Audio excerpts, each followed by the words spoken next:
चलिए शुरू करते हैं ज्योग्राफी का एमसीक्यू का नेक्स्ट टॉपिक। एमसीक्यू है 100 क्वेश्चन। सभी टॉपिक है शुरू से चल रहा है, समझ गए? एक एक सीरीज चल रहा है, कोई सीरीज हटा हुआ नहीं है ज्योग्राफी का, तो याद रखिएगा। तो चलिए एमसीक्यू तैयार करते हैं और देखते हैं 101 प्रश्न से देखते हैं। 1 से 100 तक का हो चुका था प्रश्न एमसीक्यू, जिसमें से हम जो है शुरुआत से भूगोल की स्थापना कब हुई, भूगोल का नाम कब दिया गया, भूगोल में कौन-कौन थे वैज्ञानिक, किनकी भूमिका थी, ये पढ़ चुके थे। यहाँ तक सौरमंडल के बारे में पढ़ चुके थे, ब्रह्मांड के बारे में पढ़ चुके थे। अब इसमें पढ़ेंगे हम लोग ग्रह के बारे में पढ़ेंगे, कौन से ग्रह कितने निकटतम हैं, कितने समय के लिए घूमते हैं, बौना ग्रह कौन सा है, पृथ्वी क्या है, हम ये सारी चीजें भी इसमें पढ़ेंगे। जितने ग्रह हैं सारे के बारे में पढ़ेंगे, एमसीक्यू के रूप में पढ़ेंगे। और याद रखिएगा, सूर्य से अधिकतम दूरी पृथ्वी का कितना है, सूर्य से न्यूनतम दूरी कितनी है, ये भी पढ़ेंगे। सूर्य का औसत दूरी क्या है, ये भी पढ़ेंगे। सूर्य के बारे में लगभग पढ़ चुके हैं। मंगल के बारे में पढ़ेंगे, ठीक है, जुपिटर के बारे में पढ़ेंगे। इस तरह से हम पढ़ेंगे। अक्षांश का पढ़ेंगे, देशांतर का पढ़ेंगे, सूर्य ग्रहण, चंद्र ग्रहण, सारे इसमें एमसीक्यू में होंगे। इसमें 100 क्वेश्चन थे, तो यहाँ से 200 क्वेश्चन होंगे। 110 से लेके मतलब 101 से लेके 200 क्वेश्चन होंगे, मतलब इसमें भी 100 क्वेश्चन ही होंगे।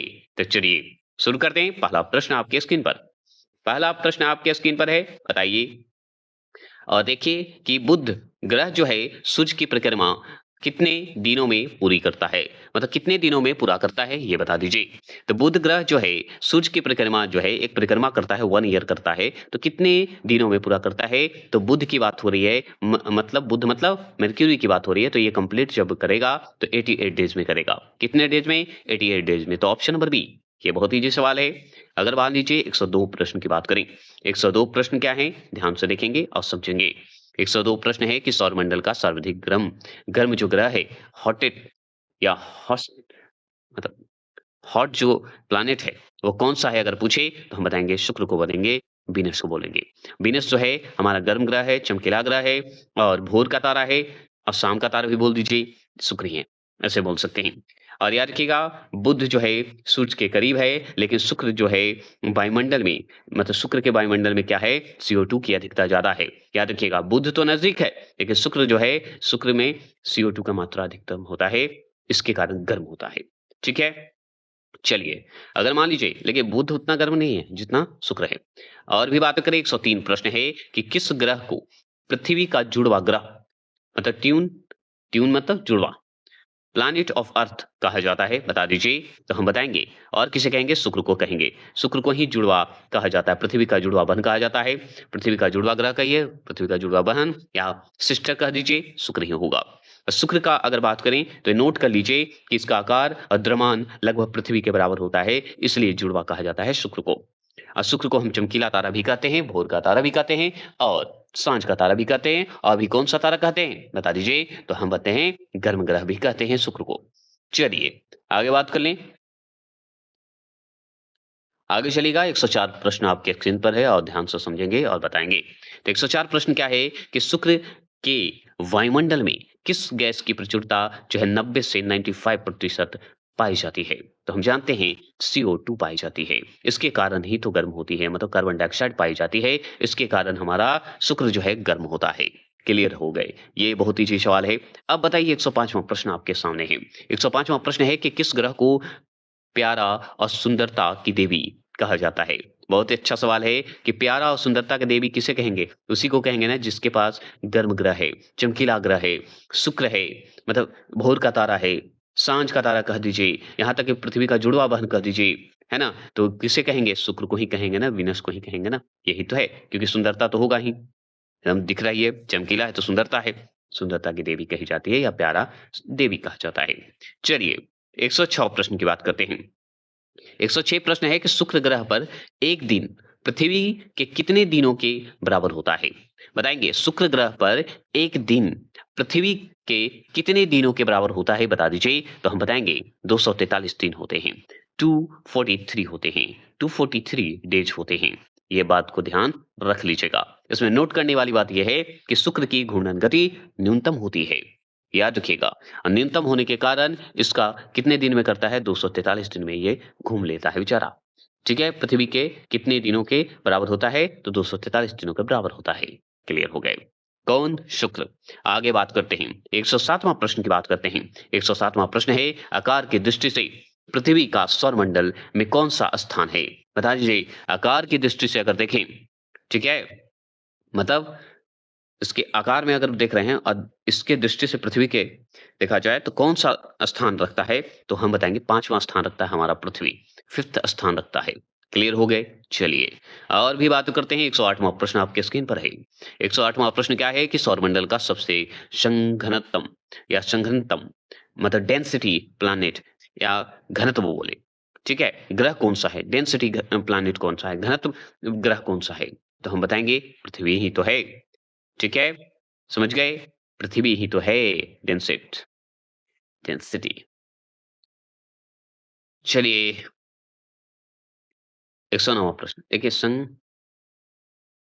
संघनतम है, ग्रह है लेकिन डेंसिटी डेंसिटी प्लैनेट हाँ, सही है। चलिए, हमको थोड़ा-सा डाउट हुआ था इसलिए मैं चेक कर रहा था। चलिए, 109वाँ प्रश्न क्या है? किस ग्रह को लाल गेंद या लाल ग्रह कहा जाता है?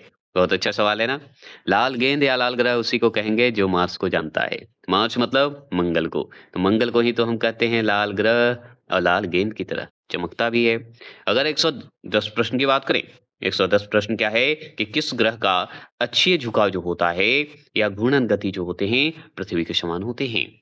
बता दीजिए। तो किस ग्रह का अक्षीय झुकाव और घूर्णन गति पृथ्वी के समान होगा? तो वो और कोई नहीं मंगल होगा, मार्स होगा। शुक्र तो पृथ्वी का जुड़वा बहन है भाई। लेकिन मंगल जो है वो क्या होता है कि पृथ्वी की तरह ये अपना अक्षीय झुकाव रहता है और घूर्णन गति रहता है तो पृथ्वी के समान रहता है। बस इतना ही जान लीजिए। नोट करने वाली बात ये है कि इसी के कारण मतलब मंगल के कारण यहाँ पृथ्वी जैसी ऋतु पाई जाती है। कहाँ पाई जाती है? मंगल में पाई जाती है। पृथ्वी जैसी है इसलिए। तो आपको जीवन वहाँ मिल सकता है, कहाँ? मंगल पे।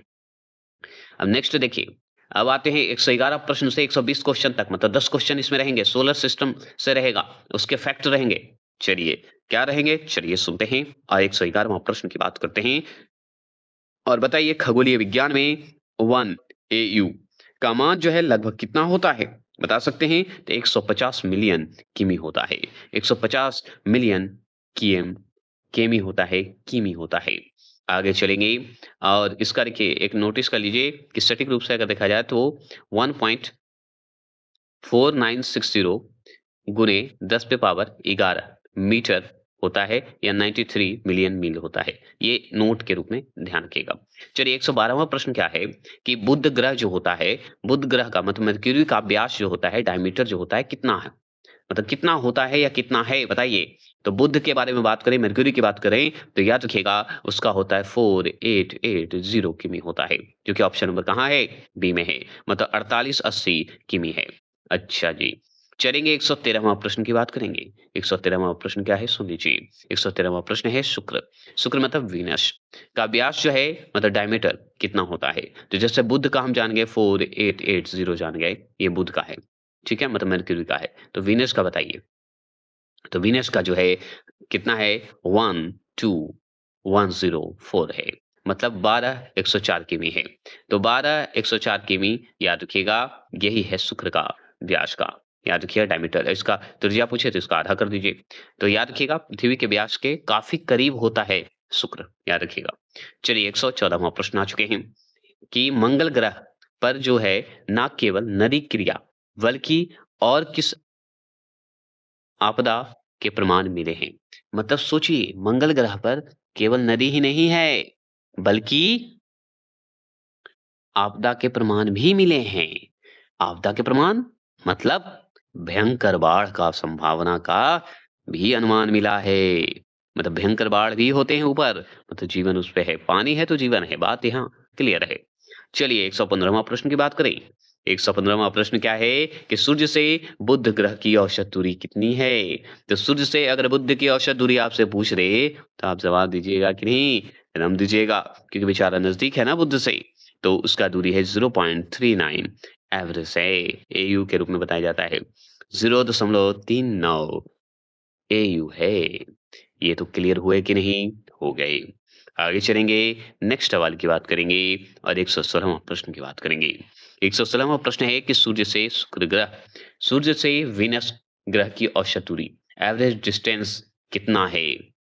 बताइए कितना है? तो इसका जो है अब देखिए बुध के बाद तो शुक्र का है तो 0.72 होगा क्योंकि बुध का सूर्य से कितना था? 0.39 था, ये बुध का था। तो शुक्र का कितना होगा? 0.72 AU होगा। ठीक है? चलिए, आगे चलेंगे और बताएँगे 117वाँ प्रश्न आपके स्क्रीन पर है। पृथ्वी की एकमात्र ऐसी ग्रह जहाँ जल जो है किन रूपों में पाया जाता है? अब बताइए पृथ्वी का एकमात्र ऐसा ग्रह है, जहाँ जल जो है किन रूप में पाया जाता है? तो हम बताएँगे द्रव में भी, ठोस में भी और गैस में भी पाया जाता ही है। यही पृथ्वी ऐसा पृथ्वी पर आपका जीवन है, जिसमें पानी ही द्रव के रूप में, ठोस के रूप में और गैस के रूप में मिलते हैं। तीनों रूप में मिलते हैं। अवश्य ध्यान रखिएगा। लिक्विड, सॉलिड और गैस, ऑल 3। चलिए 118वें प्रश्न आपके स्क्रीन पर है। 118वें प्रश्न को समझिए और बताइए कि शुक्र ग्रह का सतही तापमान जो है लगभग कितना होता है? सतही तापमान मतलब टेम्परेचर कितना होता है बता दीजिए, सरफेस टेम्परेचर। तो हम बताएँगे 480 डिग्री सेल्सियस होते हैं। 480 डिग्री सेल्सियस ऐसे लिखाता है, यहाँ पे ऐसे दे दिया है, कोई दिक्कत नहीं है। अगर मान लीजिए 119वां प्रश्न की बात करेंगे कि बुध का गुरुत्वाकर्षण मतलब ग्रेविटी पृथ्वी की तुलना में कितना है? तो बुध का गुरुत्वाकर्षण पृथ्वी की तुलना में कितना है जी? तो बताएँगे 0.38 है जी। कितना है? 0.38 है। अगर आपसे पूछते 120वां प्रश्न की बात करें, तो 120वां प्रश्न क्या है सुनिए। 120वां प्रश्न है शुक्र का गुरुत्वाकर्षण पृथ्वी की तुलना में कितना है? तो हम बताएँगे 0.88 है। 0.88 है। मतलब यहाँ पे ध्यान रखिए कि बुध का गुरुत्वाकर्षण पूछे तो 0.38 बताइएगा और शुक्र का गुरुत्वाकर्षण पूछे पृथ्वी की तुलना में मतलब अर्थ की तुलना में 0.88 है। अब चलिए ये भी हो गए। अब 121 से सवाल रहेगा 130 तक जिसमें मार्स के बारे में पढ़ेंगे, जुपिटर के बारे में पढ़ेंगे। ठीक है? इससे सवाल बनेंगे। ये भी देख लेता हूँ। इसमें क्या है कि सौरमंडल के किस ग्रह पर निक्स ओलंपिया क्या बोलेगा? ओलंपिया नामक पर्वत स्थित है। तो सौरमंडल के किस ग्रह का नेक्स्ट ओलंपिया नामक पर्वत स्थित है? तो हम बताएंगे मार्स है, मंगल है। क्या है? मार्स है, मंगल है। और पता है यह जो है माउंट एवरेस्ट से 3 गुना ऊंचा है। समझ गए? माउंट एवरेस्ट जो हमारा है वो उससे 3 गुना है ये। समझ गए? चलिए आगे चलेंगे 122वां प्रश्न की बात करेंगे। 122वां प्रश्न है मंगल ग्रह के 2 उपग्रह कौन से हैं? तो मंगल ग्रह के 2 उपग्रह कौन से हैं? बता दीजिए। तो 2 ही तो है फोबोस और डिमोस। फोबोस और डिमोस बता देना है, यही बात आपका सही हो जाएगा। समझ गए? समझ गए। और एक बात और जानते हैं? जैसे पूछते हैं आपको पृथ्वी से निकटतम दूरी अगर मंगल का पूछे ना तो बहुत कम है। जैसे बुध का शुक्र का था ना 0.38 उसी तरह मंगल का पृथ्वी से दूरी है। समझ गए?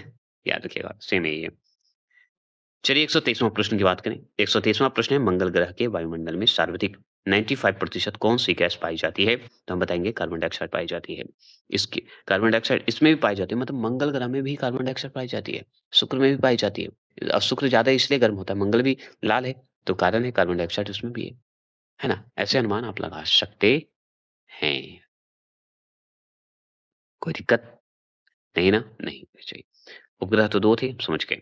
और भी बातें करें 124वां प्रश्न की बात करें। 124वां प्रश्न है कि मंगल ग्रह जो है, मार्स जो है, सूर्य की परिक्रमा मतलब 1 ईयर कितने दिनों में पूरा करता है? मतलब 1 साल में कितना मतलब कितने दिनों में पूरा कर देगा 1 साल का परिक्रमा? तो हम बताएँगे कि 687 दिन में कर देगा। मतलब 687 डेज़ में करेगा। मतलब 687 डेज़ में पूरा कर लेगा। परिक्रमा कर लेगा, सूर्य की परिक्रमा कर लेगा। कौन? मार्स, मंगल। अब चलिए 125वां चलिए 125वें प्रश्न की बात करें। मरी क्या बोलेगा?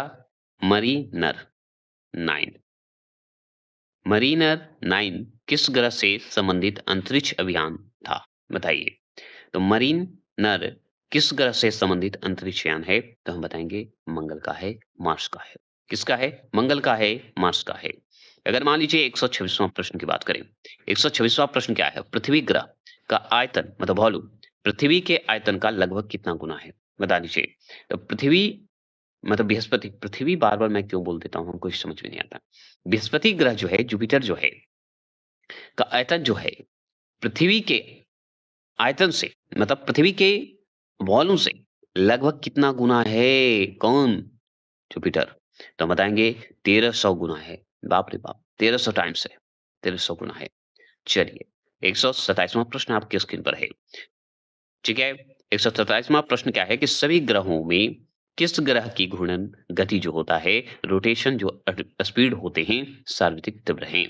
सभी ग्रहों में अगर किस ग्रह का बताइए घूर्णन गति मतलब वो सर्वाधिक है, तीव्र गति से घूमता है, तो और कौन घूमेगा? जुपिटर घूमेगा। जुपिटर मतलब बृहस्पति, बृहस्पति भगवान जी, गुरुवार जी। अगर बात करें इसके बारे में थोड़ी-सी जानकारी ले लें तो समझते हैं बाहरी आवाज़ को इग्नोर करते हुए चलिएगा। इसमें सॉरी जो कर रहा हूँ। इसमें क्या है, यह अपने अक्ष पर एक चक्कर 9 घंटे 50 मिनट में लगा देता है। कौन? जुपिटर लगाता है। कितना दिन में? 9 घंटे 50 मिनट में लगा देता है। इससे सबसे अधिक इसका रोटेशन स्पीड होता है जुपिटर का। चलिए 128वाँ प्रश्न की बात करें। 128वाँ प्रश्न है बृह जो बृहस्पति है मतलब जुपिटर है, जुपिटर के वायुमंडल में मुख्य रूप से किन गैसों की प्रधानता है? किन गैसों की प्रधानता है जुपिटर में भाई? तो हम जुपिटर की अगर बात कर लें और इसमें जुपिटर की बात करें और गैस की बात ना करें, तो ये गलत बात है। हाइड्रोजन भी होंगे और हीलियम भी होंगे। तो हाइड्रोजन और हीलियम आपको तो बताना ही होगा, जो कि ऑप्शन नंबर बी दिख रहा है। और एक बात जान लीजिए जुपिटर की बात करते हैं, तो याद रखिएगा इसमें छल्लों की संख्या अगर पूछे मतलब छल्लो रिंग की पूछे तो 1 पूछेंगे, विलय की संख्या पूछे तो 1 होता है, शनि में ज़्यादा होता है, याद रखिएगा। और बात करें कि अगर जुपिटर की बात करें तो सूर्य की अगर दूरी देखा जाए तो 5.20 एयू में बताया जाता है। और पृथ्वी से निकटतम अगर दूरी पूछा जाए जुपिटर का तो 3.95 एयू है। उसके हिसाब से डिस्टेंस है। एयू में बताया जाता है ना, याद रखिएगा। और ग्रह का 1 दिन में वो कितने दिन में कर लेता है? 9 घंटे 50 मिनट में ही कर लेता है और ग्रह मतलब चक्कर लगा लेता है। दूसरी बात ग्रह का एक वर्ग है 1 वर्ष अगर देखा जाए ग्रह का 1 वर्ष, तो पृथ्वी से जो है 11.86 वर्ष में ये करता है। मतलब करने में समय लग जाता है इसका।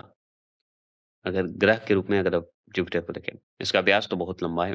व्यास तो बताइए तो 142,800 बता देना है। क्लियर? चलिए 129 सवाल आपके स्क्रीन पर है मेरे मित्र। चलो, चलिए 129वां प्रश्न क्या है? बताएँगे कि सौर मंडल का सबसे बड़ा उपग्रह जो है, गैनीमीड किस ग्रह का है? बता दीजिए। सौर मंडल का सबसे बड़ा उपग्रह जो है गैनीमीड, किस ग्रह का है? तो हम बताएँगे जुपिटर का है, बृहस्पति का है। ये क्लियर हो गए। अगर आपसे पूछिए 130वां प्रश्न। 130वां प्रश्न पूछ रहा है कि जो बृहस्पति है मतलब जुपिटर है, ग्रह पर गुरुत्वाकर्षण जो ग्रेविटी है, पृथ्वी की तुलना में कितना है? पृथ्वी की तुलना में बताना है जुपिटर का। तो पृथ्वी की तुलना में अगर हम औसत देखा जाए, तो हम बताएँगे 3 पॉइंट नहीं है, 3 पॉइंट नहीं है, पृथ्वी के हिसाब से अगर देखा जाए हाँ, तो 3.95 एयू है, ठीक है? मतलब टाइम्स बताइएगा। लेकिन इसमें जो ये अलग है दूरी के हिसाब से पूछा है। लेकिन इसमें आपसे पूछ रहा है ग्रेविटी का, गुरुत्वाकर्षण का, तो आपको बताना है 64 गुना बता देना है, टाइम्स बता देना है, 2.64 गुना बता देना है। इतना गुना है, याद रखिएगा, पृथ्वी की तुलना में, ग्रेविटी सबसे। अगर मान लीजिए आप पढ़ेंगे सैटर्न, यूरेनस, नेपच्यून, ये सब के बारे में पढ़ेंगे 131 से लेके 140 तक। चलिए, सैटर्न, यूरेनस और नेपच्यून के बारे में बात करेंगे इसमें। 131वां प्रश्न है कि किस ग्रह के चारों ओर वलय, वलय मतलब रिंग, रिंग मतलब छल्ले पाए जाते हैं, जिनकी खोज गैलीलियो ने की थी। तो आगे तो वलय का, छल्ले का, रिंग का खोज जो है गैलीलियो ने किया था। तो किस ग्रह के चारों ओर रहते हैं? तो हम जानते हैं शनि के चारों ओर होता है, सैटर्न के चारों ओर होता है। ये हम जानते हैं। और ये वलय जो होते हैं, जो रिंग होते हैं, मुख्य रूप से बर्फ और चट्टानों से बने होते हैं। ये बात ध्यान रखना है। चलिए, 132वां प्रश्न क्या है? कि सौर मंडल का वह एकमात्र ग्रह कौन-सा है, जिसका घनत्व जो है पानी से भी कम है? क्या है? पानी से भी कम है। बताइए। तो हम बताएँगे सैटर्न पे है, शनि को है। अगर मान लीजिए इसमें नोट की बात करें तो देखा जाए कि शनि में इसमें पानी के विशाल जो हैं महासागर में रखा जाएगा। मतलब वहां पे जो है पानी का एक विशाल महासागर में रखा जाए तो यह तैरेगा। कौन? सटन। ये बताया जा रहा है। इतना वहां पे डेंसिटी की बात करता है। चलिए 133वां प्रश्न। चलिए 133वां प्रश्न है, सौरमंडल का एकमात्र उपग्रह कौन सा है जिसका अपना स्वयं का वायुमंडल है? स्वयं का वायुमंडल है तो वो टाइटन का। टाइटन मतलब ये उपग्रह है, सैटेलाइट है किसका? शनि का। चलिए सबसे बड़ा उपग्रह है शनि का। 134वां प्रश्न क्या है सुनिए। 34वां प्रश्न है कि अपने अक्ष पर अत्यधिक झुकाव के कारण किस ग्रह को लेटा हुआ ग्रह कहा जाता है? लेटा हुआ ग्रह कहा जाता है। सोने वाला ग्रह कहिए, रोलिंग ग्रह कहिए, ठीक है, रोलिंग प्लैनेट कहिए। तो हम बताएँगे अरुण को कहा जाता है। किसे कहते हैं? अरुण को कहते हैं। नोट करने की बात ये है कि अपने अक्ष पर ये लुढ़कता हुआ प्रतीत होता है। ठीक है? ठीक है? चलिए ये बाहरी आवाज़ को इग्नोर करेंगे, बच्चे हैं। चलिए 135वां प्रश्न। अरुण और वरुण को एक साथ क्या कहा जाता है? अरुण और वरुण को एक साथ क्या कहा जाता है? तो हम बताएँगे जुड़वा ग्रह कहा जाता है। ठीक है? जुड़वा प्लैनेट कहा जाता है क्योंकि इनके आकार में काफ़ी समानता होती है, बराबर दिखता है। ठीक है? 136 वरुण जो है, नेपच्यून जो है, ग्रह के वायुमंडल में किस गैस की अधिकता के कारण यह हरे रंग का प्रतीत होता है? बताइए, हरे रंग का प्रतीत होता है। तो हम बताएँगे मीथेन के कारण हरे रंग का प्रतीत होता है। ठीक है? चलिए, अगर मान लीजिए पूछते 137वां प्रश्न कि किस ग्रह पर पृथ्वी के आकार का विशाल काला धब्बा, ठीक है, डार्क स्पॉट कहिए, पाया जाता है? किस ग्रह पर? तो हम बताएँगे वरुण पर। वरुण पर जो है काला धब्बा पाया जाता है, विशाल, बड़ा। निम्नलिखित में से किन ग्रहों को खुली आँखों से देखा जा सकता है? किन ग्रह को हम खुली आँखों से देख सकते हैं? तो हम बुध को देख सकते हैं, शुक्र को देख सकते हैं, शनि को देख सकते हैं, बृहस्पति को देख सकते हैं और मंगल को देख सकते हैं। पृथ्वी पर रहते हैं तो पृथ्वी को देख नहीं सकते। ठीक है? क्लियर हो गया। चलिए, ध्यान रखिएगा खुली आँखों से बुध को भी देख सकते हैं, शुक्र को भी देख सकते हैं, शनि को भी देख सकते हैं, बृहस्पति को और मंगल को भी देख सकते हैं। चलिए 139वां प्रश्न की बात करें कि द्रव्यमान मास के अनुसार सौरमंडल का सबसे छोटा ग्रह कौन-सा है? स्मॉलेस्ट प्लैनेट कौन-सा है? तो हम बताएँगे बुध है, मर्क्यूरी है। मतलब याद रखिएगा बुध होगा आगे छोटा में, फिर मंगल आ जाएगा, फिर उसके बाद शुक्र आ जाएगा, तब पृथ्वी आएगा। क्योंकि पृथ्वी का जुड़ा बना है तो शुक्र और पृथ्वी एक ही जैसा साइज़ में रहेगा। तो तीसरे नंबर पे शुक्र रहेगा। अगर मान लीजिए कि आपका 140वां प्रश्न की बात करें, तो शनि ग्रह जो है सूर्य की एक परिक्रमा जो है रेवोल्यूशन, परिक्रमा मतलब रेवोल्यूशन, घूर्णन नहीं कर रहा है, परिक्रमा कर रहा है। कितने वर्षों में पूरी करता है शनि? तो बताएँगे 29.46 वर्ष में करेगा। 29.46 वर्ष में करेगा। चलिए, अब चलिए स्पेशली पढ़ते हैं ड्वार्फ प्लैनेट्स का मतलब बौना ग्रह के बारे में। 141 से लेके 150 तक का क्वेश्चन रहेगा। मतलब 10 क्वेश्चन रहेंगे। अब देखिए इसमें क्या है 141वां प्रश्न है अंतर्राष्ट्रीय खगोल विज्ञानी या विज्ञानी कहिए या विज्ञान संघ जिसे हम एआईयू बोलते हैं, ने किस वर्ष जो है प्लूटो को ग्रहों की श्रेणी से बाहर कर दिया और उसे बौना ग्रह घोषित करके हटा दिया। तो वो 2006 में। क्या बोलिएगा? 2006 में। तो याद रखिएगा प्राग सम्मेलन या अगस्त में सम्मेलन कर सकते हैं या अगस्त 2006 कर सकते हैं उस समय। चलिए 142वां प्रश्न की बात करें। 142वां प्रश्न क्या है कि ग्रहों की श्रेणी से हटाए जाने के बाद प्लूटो को कौन-सा नया नंबर या नाम दिया गया? नया नंबर या नाम दिया गया प्लूटो को, तो उसे नाम दिया गया 134340 मतलब 13, 43, 40 ये नंबर दिया गया किसे? प्लूटो को, क्योंकि इसे हटा दिया गया था 2006 में, वो भी अगस्त 2006 में। समझ गए? और इसे बौना ग्रह के रूप में जाना जाता है। अगर मान लीजिए 143 की बात करें, किसकी? 143 की बात करेंगे। तो 143 क्या है कि सौरमंडल का सबसे बड़ा बौना जो ग्रह है कौन सा है? सबसे बड़ा बौना ग्रह कौन सा है? तो हम बताएंगे एरिस है। क्या है? एरिस है। ठीक है ना?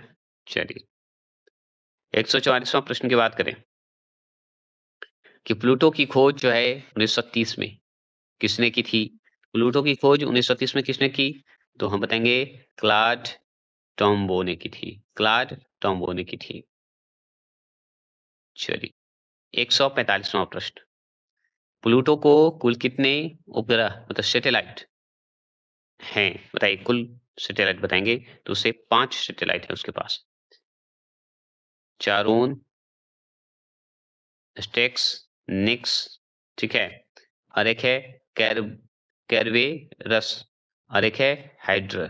हाइड्रा बोलिएगा, हाइड्रा, ठीक है। चलिए उसे हम बाद में बता देंगे। अब देखिए 146 प्रश्न क्या है, किस बौने ग्रह की सतह मतलब किस बौने ग्रह की सतह पर जमी मीथेन गैस के कारण वह जो है हमेशा चमचमाता है या चमकता है? तो हम बताएंगे एरिस। ठीक है, एरिस। एरिस बौना ग्रह है जो चमचमाता है। ठीक है। चलिए 147वां प्रश्न है कि मेक मेक क्या बोलेंगे? मेक मेक बौने ग्रह का नामकरण जो है किस क्षेत्र के देवताओं के नाम पर किया गया था? बताइए कौन से देवता पे किया गया था? तो वो किया गया था पोलिनेशिया। पोलिनेशिया बोलिएगा। पोलिनेशिया के जो है देवता के रूप में नाम दिया गया था किसे? मेक मेक बौने ग्रह को। अब चलिए 148वां प्रश्न है कि एरीस मतलब एरीस बोलिएगा सूर्य की एक परिक्रमा कितने वर्षों में पूरी करती है? बताइएगा एरीस सूर्य की परिक्रमा करती है तो कितने दिनों में? तो बताएंगे 500 जो है मतलब 557 ईयर्स में करती है। ठीक है। चलिए 49 आ चुके हैं, 149 आ चुके हैं कि प्लूटो को ग्रह जो है ना मानने का मुख्य कारण क्या था? प्लूटो का ग्रह ना माने हम लोग, इसका कारण क्या था? क्योंकि इसका आकार जो है चंद्रमा से छोटा होना, ये इसलिए हम नहीं मानते हैं। इसकी कक्षा जो है का वृत्तीय नहीं होना, वृत्तीय रूप से नहीं घूमता है, नॉन सर्कुलर है। यहाँ देखिएगा ऑर्बिट। वरुण की जो है कक्षा को काटना, वरुण की जो कक्षा है उसे काट देना, इसमें से उपरोक्त में से सभी होंगे। डी। इसमें 150वां प्रश्न आ चुके हैं कि हुमा बौना ग्रह है, ये तो हम जान गए, का नाम किस धर्म की जो देवी हैं या देवता हैं मतलब देवी के नाम पे रखा गया था हुमा? तो हम बताएंगे उस उमा का नाम है हवाइन। हवाइन मतलब प्राचीन हवाइन के रूप में जानते हैं। हवाइन। चलिए चला जाए आगे तो हम पढ़ेंगे अब अर्थ के बारे में पढ़ेंगे थोड़ा। ठीक है। जो कि एक 151 से लेके 160 तक मतलब 10 क्वेश्चन इसमें भी होंगे। अब चलिए इसके बारे में पढ़ते हैं तो सुनिए 151 में सौरमंडल का सबसे छोटा बौना ग्रह कौन सा है? बता दीजिए। तो सौरमंडल का सबसे छोटा और बौना ग्रह हम मानते हैं सेरे किसे बोलेंगे? सेरेस को बोलेंगे। सेरेस जी को बोलेंगे। कैरीज को बोलेंगे। कैरीज बोल दीजिए। कैरीज। चलिए कुछ भी बोल दीजिए, याद करने से मतलब है। 152 है सेरेस। ऐसे जानते हैं केरिस बोलते हैं ना, उससे अच्छा है जो लिखा हुआ है सेरेस ही लिखा हुआ है, इंग्लिश में ही है ये, लेकिन मैंने जानबूझ के बोला उसे याद करने के लिए, तो ये ध्यान रखिएगा। तो सेरेस की खोज जो है 1801 ईस्वी में किस इटली के खगोलीय शास्त्र ने की थी? बताइएगा, उनका नाम बताइएगा। तो पियाजी। पियाजी नाम है, पियाजी। ठीक है, पियाजी। ये इटली के वैज्ञानिक थे, याद रखिए मतलब खगोलीय शास्त्री थे। याद रखेंगे 1801 में खोज किए थे। कौन से ग्रह को? बौने ग्रह को, सेरेस बौने ग्रह को। ठीक है। और सेरेस क्या था ये? सबसे छोटा बौना ग्रह है ये भी ध्यान रखना है। चलिए अब बात करते हैं 158 153 को।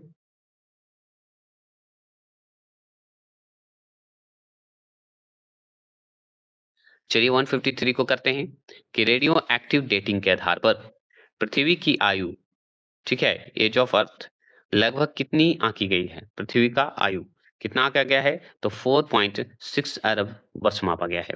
4.6 अरब वर्ष माना गया है।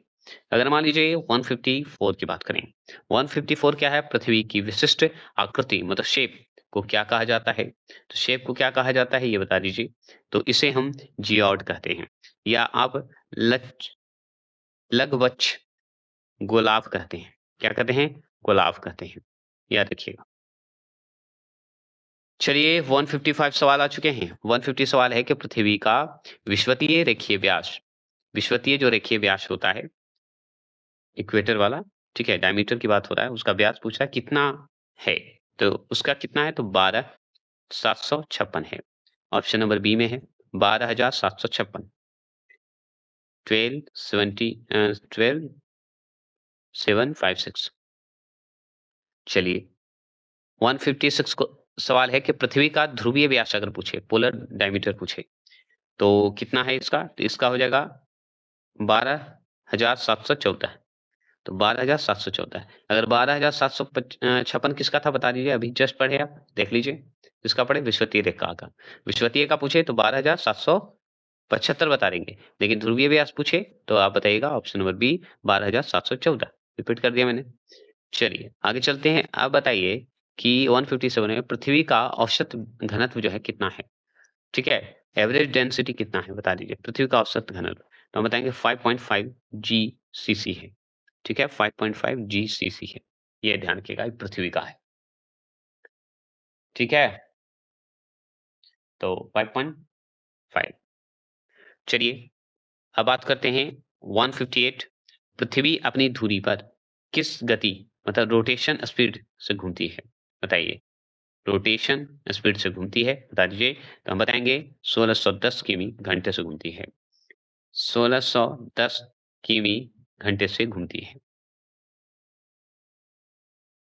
चलिए आगे चलेंगे। 159 सवाल आ चुके हैं। 159 सवाल क्या है?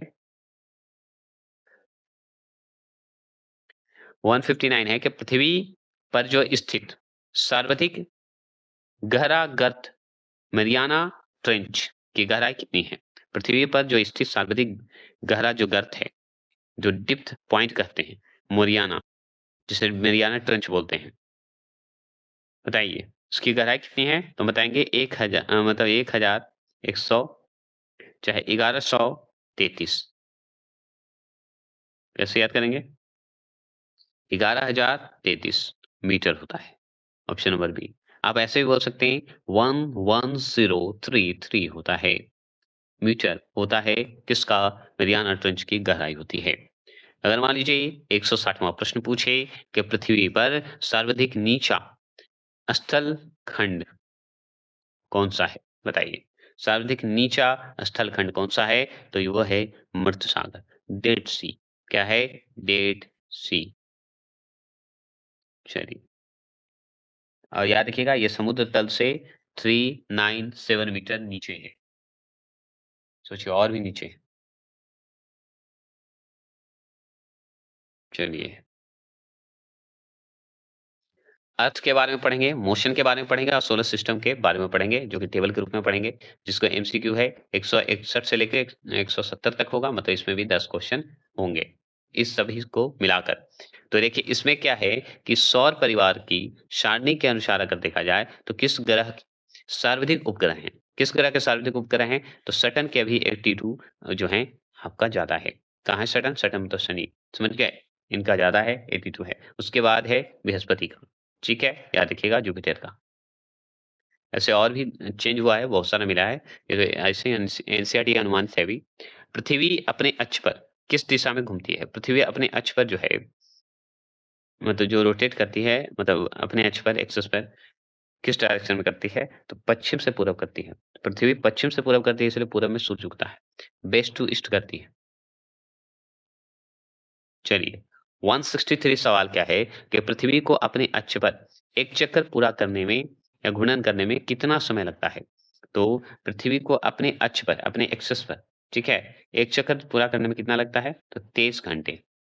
ठीक है, 56 मिनट 4 सेकंड, ये ध्यान रखना है। तो 23 घंटे 56 मिनट 4 सेकंड होंगे, याद रखिएगा, एक चक्कर लगाने में पृथ्वी का अपने अक्ष पर। ऐसे का याद रखना होगा। और बताइए 164वां प्रश्न है, पृथ्वी पर दिन और रात की घटना किस गति के कारण होता है? तो दिन और रात होता है घूर्णन और परिभ्रमण गति के कारण, मतलब रोटेशन के कारण। इसके कारण रोटेशन के कारण दिन और रात होता है।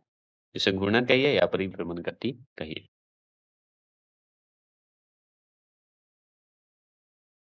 चलिए 165वें प्रश्न की बात करेंगे। 165वां प्रश्न क्या है? पृथ्वी सूर्य की एक परिक्रमा कितने समय में पूरी करती है? बता दीजिए। तो पृथ्वी अगर परिक्रमा करने की बात करें, मतलब रिवोल्यूशन की बात करें, घूर्णन की बात नहीं बोल रहा है, रोटेशन की बात नहीं कर रहा है, रिवोल्यूशन की बात कर रहा है, तो हम बताएंगे 365 दिन। 365 दिन 5 घंटे 48 मिनट और 40 सेकंड बता देंगे। ठीक है, ऑप्शन नंबर डी जो लगाएंगे वो सही लगाएंगे। अगर मान लीजिए 166वें प्रश्न की बात करें हम लोग, तो ध्यान रखिएगा कि पृथ्वी अपने परिक्रमण जो पथ होते हैं, जो रास्ते होते हैं, पर सूर्य के चारों ओर किस वेग से चक्कर लगाते हैं? बताइए, किस वेग से चक्कर लगाएगा? मतलब पृथ्वी अपना परिक्रमा पथ जो है, ऑर्बिट जो पथ होते हैं, वो सूर्य के चारों ओर लगाते हैं। तो किस वेग से लगाएंगे, किस गति से, किस स्पीड से लगाएंगे? तो हम बताएंगे 2.9 बोल रहा हूँ, 29.8 में लगाएंगे, किमी सेकंड में लगाएंगे, मतलब 29.8 किमी सेकंड बता देंगे। चलिए, अगर बात करें 167 प्रश्न की बात करें, 167 की बात करें, पृथ्वी अपने कक्ष तल के साथ जो है कितने डिग्री का कोण बनाती है? तो पृथ्वी अपने कक्ष तल के साथ कितने डिग्री का कोण बनाती है? तो हम बताएंगे 66.1/2, या बोल सकते हैं 66 1/2 डिग्री बना सकती है। समझ गए? 66.5 बोल सकते हैं, आप ये भी बोल सकते हैं 66.5। चलिए 168 की बात करें, सवाल की बात करें, पृथ्वी अपने अक्ष पर लंबवत रेखा, ठीक है, परपेंडिकुलर से कितनी झुकी हुई है? मतलब ये कितनी झुकी हुई है भाई, इस लंबवत से कितनी झुकी हुई है? तो हम बताएंगे 23.5 डिग्री झुकी हुई है, मतलब 23 1/2 डिग्री झुकी हुई है, मतलब 23.5 डिग्री। इसी तरह बात करेंगे 169 की बात करेंगे। 169 सवाल है कि जब पृथ्वी सूर्य से अधिकतम दूरी, मतलब मैक्सिमम डिस्टेंस पर होती है, तो उस स्थिति को क्या कहते हैं? उस स्थिति को हम अपशौर कहते हैं। अपशौर कहेंगे, याद रखिएगा, क्या कहिएगा? अपशौर कहिएगा। और यही कहा जाता है कि पृथ्वी सूर्य से अधिकतम दूरी को हम क्या कहेंगे? अपशौर। यही निकटतम दृष्टि को क्या कहेंगे? उपशौर। बस इतना ध्यान रखना है। ठीक है, तो याद रखना है कि यह स्थिति जो है 4 जुलाई को होती है।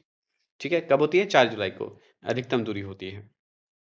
अब अपशौर पढ़ लिए, तो अपशौर से भी और सवाल बनेगा कि अपशौर जो होते हैं कि स्थिति में जो है सूर्य और पृथ्वी के बीच की दूरी कितनी होती है? तो अपशौर के हिसाब से देखा जाए तो सूर्य और पृथ्वी के बीच की दूरी कितनी होती है? तो हम बताएंगे 15.21 करोड़ किमी होती है। 15.21 करोड़ किमी होती है। चलिए, इस समय जो है सूर्य जो ताप होते हैं अपेक्षाकृत कम होते हैं, सूर्य का ताप बहुत कम होता है। अब चलिए, अपशौर के बारे में पढ़ेंगे, उपशौर के बारे में पढ़ेंगे और सोलेस्टिक्स के बारे में पढ़ेंगे, जो कि इसमें भी 10 प्रश्न हैं, मतलब 171 से लेके 80 तक 10 प्रश्न हैं। चलिए हम खत्म करते हैं और समझते हैं 171वां प्रश्न। टोटल 200 प्रश्न हैं। देखिए, जब पृथ्वी, मतलब टोटल कहने का मतलब शॉर्ट सीरीज हो चुका है, शॉर्ट टॉप क्वेश्चन ये है। तो जब पृथ्वी सूर्य से जो है निकटतम दूरी पर होती है, तो उस स्थिति को क्या कहते हैं? बता दीजिए। तो उस स्थिति को हम अपशौर कहते हैं। क्या कहते हैं? अपशौर कहते हैं। तो निकटतम अगर दूरी पूछे तो अपशौर, अधिकतम दूरी पूछे तो उपशौर। ठीक है,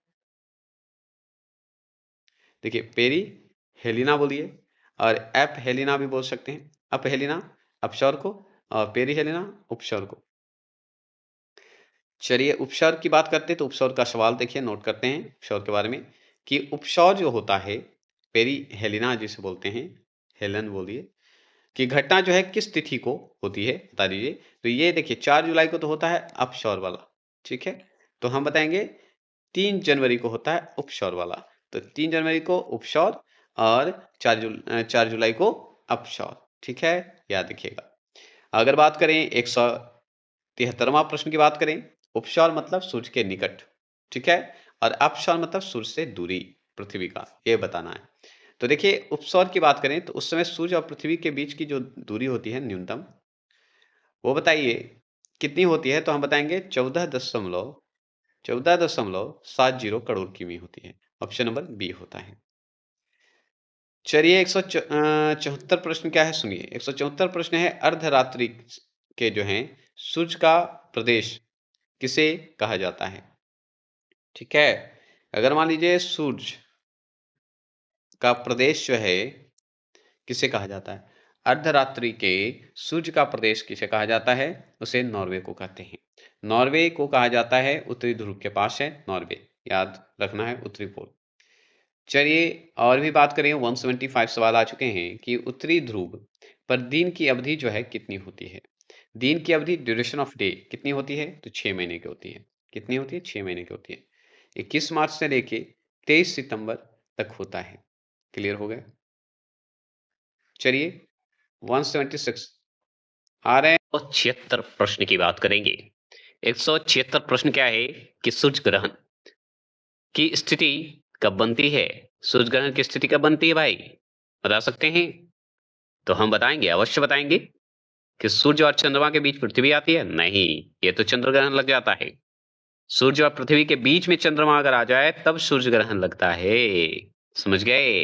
ये नोटिस कर लीजिएगा, ऑप्शन नंबर बी सही होगा। ये चंद्र ग्रहण, ये सूर्य ग्रहण। चलिए ऑप्शन नंबर बी राइट।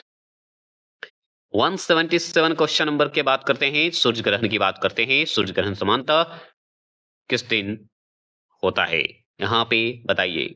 तो सूर्य ग्रहण का समय तो हम जानते हैं, अमावस के दिन ही होता है। सूर्य क्योंकि दिन में उगता है तो दिन में लगता है और दिन में अमावस हो जाता है। अगर अचानक अंधेरा हुआ तो अमावस का समय आएगा और वो अमावस कोई राक्षस का उत्पन्न होने का समय है। उस दिन कुछ न कुछ अनहोनी अवश्य है किसी भी कोने में। ये वास्तविक सच है, साइंटिफिक है, पता कर लीजिए। अब बताइए कि हम सूर्य ग्रहण के बारे में पढ़ रहे थे। सूर्य ग्रहण तो हम जान गए अमावस्या के दिन। और सूर्य के ग्रहण को कैसे पता किए?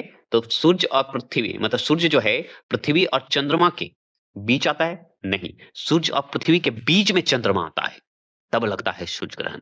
और सूर्य और चंद्रमा के बीच में पृथ्वी आता है, तो लगता है चंद्र ग्रहण। कहने का मतलब है कि सूर्य तो बेचारा उसी जगह रहेगा, सूर्य में कोई बदलाव नहीं होंगे, पृथ्वी और चंद्रमा इधर से उधर होते रहेंगे। समझ गए? तो अगर मान लीजिए चंद्रमा यहाँ पे आ जाए सूर्य और पृथ्वी के बीच में, तो पृथ्वी इधर आ जाएगा।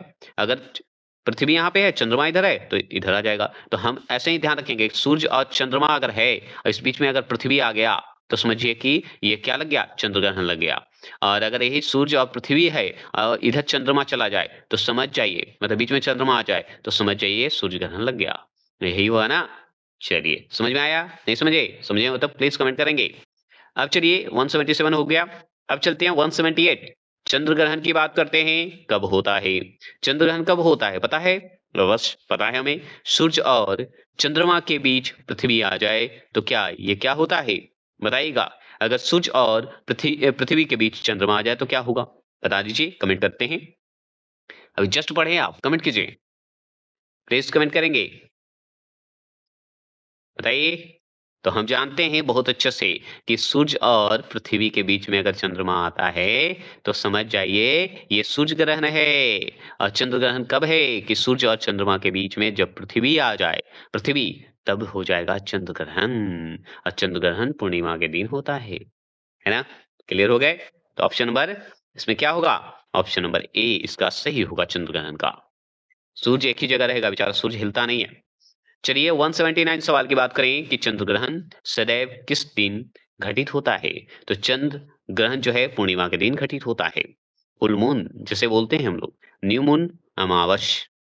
चलिए 180 प्रश्न की बात करें। 180 प्रश्न है, ग्रीष्म आयनांत या आयनांत या कर्क संक्रांति जिसे बोलते हैं, किस तिथि को मनाया जाता है? तो कर्क संक्रांति बोलिए या कृष्ण संक्रांति बोलिए, किस तिथि को मनाते हैं? बताएंगे। जिसे हम समर सोलिस्टिक बोलते हैं, बताएंगे। तो हम बताएंगे 21 जून को। कब? 21 जून को। इस दिन उत्तरी गोलार्ध में सबसे बड़ा दिन होता है। किस दिन? 21 जून को सबसे बड़ा दिन होता है। अच्छा जी, 180। अब देखिए 181 से लेके 190 तक के चलेंगे। 10 क्वेश्चन इसमें है, जिसमें हम विंटर का पढ़ेंगे, ठंडा वाला पढ़ेंगे।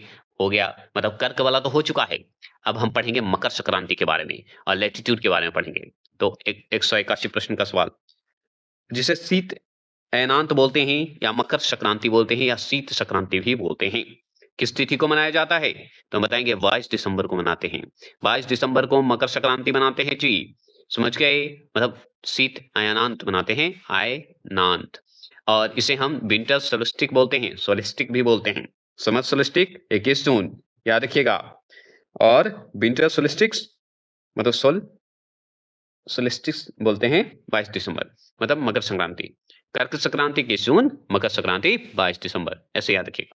खाने वाला मकर संक्रांति मत समझिएगा, तो 14 जनवरी को मनाते हैं, लेकिन ये मकर संक्रांति जो है 22 दिसंबर को मनाते हैं। चलिए 182 सवाल, 182 सवाल क्या है? 22 दिसंबर को सूर्य की किरणें किस रेखा पर लंबवत चमकती है? किस रेखा पर लंबवत चमकती है? तो हम बताएंगे मकर रेखा पर। मकर रेखा कहाँ है? Option number C. और मकर रेखा को ही हम ट्रॉपिक ऑफ कैप्रिकॉर्न बोलते हैं। तो ट्रॉपिक ऑफ कैप्रिकॉर्न दे दे या मकर रेखा दे दे, समझ जाइए कि 22 दिसंबर को सूर्य की किरण जो है उसका एकदम लंबवत मतलब वर्टिकल रूप से उस पर चमकती है। इस समय दक्षिणी गोलार्ध में ग्रीष्म ऋतु होती है। दक्षिणी गोलार्ध में चलिएगा, साउथ पोल में जाइएगा तो आपको क्या मिलेगा? ग्रीष्म ऋतु मिलेगा, गर्मी मिलेगा। चलिए 183 सवाल की बात करेंगे। वह स्थिति क्या कहलाती है जब पृथ्वी पर दिन और रात की अवधि बराबर होती है? बताइए। तो हम बताएंगे उसे विषुव कहते हैं, इक्वेटर बोल सकते हैं, या इक्विनॉक्स बोल सकते हैं। नॉक्स बोल दीजिए, विषुव बोल सकते हैं। चलिए आगे चलेंगे और 184 की बात करेंगे। संपूर्ण पृथ्वी पर दिन और रात बराबर जो होते हैं किन तिथि को होते हैं? तो दिन और रात बराबर जो होते हैं संपूर्ण पृथ्वी पर वो दो ही समय में होते हैं। एक तो 21 मार्च को होते हैं और एक 23 सितंबर को होते हैं। तो 21 मार्च 23 सितंबर को दिन रात बराबर होते हैं, याद रखना है। 21 मार्च 23 सितंबर विश्व पर होता है। अगर मान लीजिए 185 का 21 मार्च वाली विषुव तिथि जो होती है कि स्थिति को क्या कहा जाता है बता दीजिए। तो हम उसे हम बसंत विषुव कहते हैं, उसे हम बसंत विषुव कहेंगे, ये बात सिद्ध है। अगर मान लीजिए 183 की बात करें, 183 क्या है? 23 सितंबर वाली विषुव की स्थिति को क्या कहा जाता है? विषुव की स्थिति क्या कहा जाता है बता दीजिए। तो हम उसे शरद विषुव कहते हैं, शरद विषुव कहते हैं। बात क्लियर। 187 की बात करें, 187 की बात करें विषुवत रेखा और किस नाम से जाना जाता है? इक्वेटर को और किस नाम से जानते हैं? तो जीरो अक्षांश के नाम से जानते हैं, 0 डिग्री लैटिट्यूड के रूप में जानते हैं। 188 की बात करें, 188 क्या है? अक्षांश रेखाओं की कुल संख्या मतलब भूमध्य रेखा साहित्य कितनी मानी जाती है? बताइए। भूमध्य रेखा साहित्य जो है कितनी मानी जाती है? तो 181 मानी जाती है। कितनी? 188 मतलब 90 मतलब 90 प्लस 90 साउथ, मतलब 90 डिग्री नॉर्थ 90 डिग्री साउथ, दोनों को जोड़िए और प्लस एक इक्वेटर को जोड़ लीजिए तो 181 हो गया ना। चलिए आगे चलेंगे 189 सवाल की बात करते हैं। इसमें है पृथ्वी पर खींची गई सबसे बड़ी अक्षांश रेखा जिसे हम बृहद वृत्त कहते हैं, कौन सी है? तो वह है विषुवत रेखा, वह है विषुवत रेखा, इक्वेटर है। आगे चलेंगे 190 प्रश्न की बात करेंगे। 190 प्रश्न क्या है? ये अक्षांश रेखाएं ग्लोब पर किस दिशा में खींची जाती है? तो हम बताएंगे पूरब से पश्चिम की ओर खींची जाती है, ईस्ट टू वेस्ट होती है। ये भी क्लियर हो गए क्योंकि यह एक काल्पनिक रेखा है, एक दूसरे के समानांतर होती है। ये बात ध्यान रखिएगा, नोट कर लीजिएगा। अब चलिए लैटिट्यूड के बारे में पढ़ेंगे, लॉन्गिट्यूड के बारे में पढ़ेंगे, जोन के बारे में पढ़ेंगे, जो कि 91 से 200 तक पढ़ेंगे। इसके बाद फिर से चलेंगे, फिर नेक्स्ट टॉपिक आएगा 200 से लेके 300 तक। इसी तरह का सीरीज चल रहा है, टोटल 1000 सीरीज चलेंगे ओनली ज्योग्राफी का, जो कि खत्म होंगे। अब बात करते हैं 191 में किन दो अक्षांश रेखाओं को या किन दो लैटिट्यूडों को या लैटिट्यूडों के बीच की दूरी लगभग कितनी होती है? तो दो अक्षांश रेखाओं के बीच की दूरी अगर पूछे लगभग कितनी होती है या लैटिट्यूड की दूरी पूछे तो हम बताएंगे 111 किमी होती है। 111 किमी होता है, ज्यादा नहीं होता है। अगर 192 की बात करें तो 192 है विषुवत रेखा पर दो देशांतर रेखाओं के बीच की अधिकतम दूरी कितनी होती है? तो अधिकतम दूरी अगर पूछते अधिकतम तो हम बताएंगे 111.32 किमी होती है, 32 किमी होती है। अगर मान लीजिए 193 की बात करें, दो देशांतर रेखाओं के बीच की दूरी को किस नाम से जाना जाता है? तो दो देशांतर रेखाओं के बीच की दूरी को किस नाम से जानते हैं? गोरे के बीच नाम से जानते हैं। किस नाम से जानते हैं? गोरे के नाम से जानते हैं। अगर मैं बात करूं 194 की बात करें, 194 की बात करें कि पृथ्वी को एक देशांतर मतलब लॉन्गिट्यूड कि दूरी तय करने में कितना समय लगता है? तो 4 मिनट लगता है। कितना लगता है? 4 मिनट लगता है, ये बात ध्यान रखिएगा। अगर मान लीजिए 1 मतलब 195 मतलब 195 0 डिग्री अक्षांश जिसे इक्वेटर बोलते हैं और 0 डिग्री देशांतर जिसे प्राइम मेरिडियन बोलते हैं। रेखा एक दूसरे को कहाँ पे काटती है? मतलब अक्षांश और देशांतर एक दूसरे को कहाँ पे काटती है? बता दीजिए, हम यही जानना चाहते हैं, वही 0 डिग्री बताएंगे। तो हम बताएंगे वहां अटलांटिक महासागर में काटती है। मतलब इक्वेटर और प्राइम मेरिडियन एक दूसरे को काटती है अटलांटिक महासागर में। समझ गए कि नहीं समझे? अवश्य समझे होंगे। ठीक है, चलिए आगे बात करते हैं 196 सवाल। यदि ध्रुवों को बिंदु माना जाए, ध्रुव को बिंदु मान मतलब पोल को बिंदु मान लीजिए, पॉइंट मान लीजिए, तो अक्षांश जो समानांतर हैं मतलब लैटिट्यूड जो समानांतर है, जो समानांतर है मतलब पैरेलल है, कि कुल संख्या कितनी है? तो कुल संख्या 179 ही है, ये ध्यान रखिएगा 179 है। क्योंकि देखा जाए तो दो ध्रुवीय बिंदु है, दो ध्रुवीय बिंदु है कि नहीं है। और टोटल कितने थे हमारे पास? 181 थे, इसमें 2 माइनस कर दीजिए, तो दो ध्रुवीय बिंदु से माइनस करेगा तो 179 है, कुल हो गया कि नहीं? चलिए ये हो गया।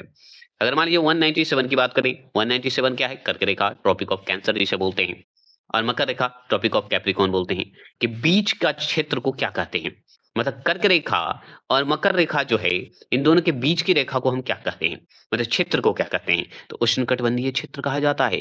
कर्क और मकर के बीच के क्षेत्र को हम कहते हैं उष्णकटिबंधीय क्षेत्र कहते हैं। ठीक है, टॉरिड जोन कहते हैं, याद रखना है। 198 की बात करें, 198 है निम्नलिखित में से किस देश से होकर कर्क रेखा ट्रॉपिक ऑफ कैंसर गुजरती है? तो हम बताएंगे भारत में होकर गुजरती है। अब भारत से होकर गुजरती है तो 8 राज्यों से होकर गुजरती है। कौन कौन? प्लीज कमेंट करेंगे। क्या झारखंड से गुजरती है? यस या नो का जवाब दीजिए। क्या बंगाल से गुजरती है? जवाब दीजिए। क्या गुजरात से गुजरती है? जवाब दीजिए। क्या ये राजस्थान से गुजरती है? जवाब दीजिए। क्या ये छत्तीसगढ़ से गुजरती है? जवाब दीजिए। क्या ये मध्य प्रदेश से गुजरती है? जवाब दीजिए। और बताइए, क्या ये त्रिपुरा से गुजरती है या मणिपुर से गुजरती है? कहाँ से गुजरती है? ये जवाब दीजिए। तो बताइए, 8 राज्य से गुजरती है, 2 आप जवाब दीजिए, और बचे हैं उसका भी आप जवाब देंगे। क्योंकि अभी हम, और याद रखिएगा भारत ही नहीं, बांग्लादेश, चीन, ओमान आदि से भी गुजरती है कर्क रेखा, याद रखना है। चलिए 199 की बात करेंगे, निम्नलिखित में से किस देश से होकर मकर रेखा ट्रॉपिक ऑफ कैंसर गुजरती है? तो मकर रेखा जो है वो बताइए कहाँ से गुजरती है? ट्रॉपिक ऑफ कैंसर कहाँ से गुजरती है? तो ऑस्ट्रेलिया से गुजरती है। मकर रेखा जो है, आप एक तरह से देखिएगा, मकर रेखा जो ऑस्ट्रेलिया पे बसा हुआ है, मतलब मकर रेखा जो है, सॉरी, मकर रेखा पे ही ऑस्ट्रेलिया बसा हुआ है, ऐसे बोल दीजिए याद करने के लिए। ठीक है, चलिए 200 प्रश्न है और अंतिम प्रश्न आपके सामने है कि 66.5 डिग्री दक्षिणी अक्षांश मतलब साउथ लैटिट्यूड की बात करते हैं, को किस नाम से जाना जाता है? 66.5 डिग्री जो है उस अक्षांश को हम किस नाम से जानते हैं? अंटार्कटिका वृत्त के नाम से जानते हैं। अंटार्कटिका वृत्त के नाम से जानते हैं। ये 200 क्वेश्चन टॉप प्रश्न है। नेक्स्ट लेवल का चलेगा जो कि हम इसी तरह का बताते चलेंगे, कौन सा टॉपिक से पढ़ा रहा हूं। नेक्स्ट टॉपिक आएगा पृथ्वी के परिमंडल से, फिर उसमें आएगा भारत का भूगोल, फिर आएगा विश्व का भूगोल। तैयार रहेंगे? देखते रहेंगे, लाइक करते रहेंगे, सब्सक्राइब करते रहेंगे। देशांतर का स्पेशल 10 क्वेश्चन लाऊंगा, तैयार रहिएगा। तो चलिए फिर मिलते हैं। नेक्स्ट वीडियो कैसा लग रहा है जरूर बताएंगे। आपका नने अकाडमी जय हिंद बोल रहा है। चलिए फिर मिलते हैं। जय हिंद।